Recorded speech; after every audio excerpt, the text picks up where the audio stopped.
大家问千万字，大家要跟大家做伙来捌一日。顶礼拜五3月23妈祖节，其实咧妈祖节前后这段时间，各地拢咧迎妈祖。今仔日要甲大家小解这一日，咱做伙来看到这个读做迎我迎第5条，嘛人读做迎，这拢是读白音。这个迎就有欢迎的意思，咱讲欢迎新娘到位，就是迎新娘。另外迎嘛会当讲是规定人做伙参加神明的祭典，咱讲是迎老日，嘛有迎佛、迎妈祖。这个文音读做迎，像讲欢迎，也有迎接，咱拢是读文音。带大家做伙来小解这两个词。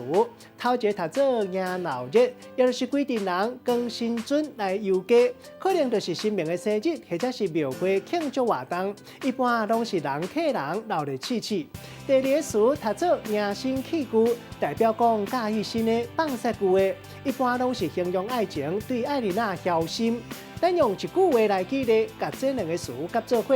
比如讲阿明迎新起句，招别人去看迎老日，拄啊好，互伊本来爱人啊拄着，双脚踏双船，心肝乱纷纷，代志全咧逼空，结果两边爱情上头空。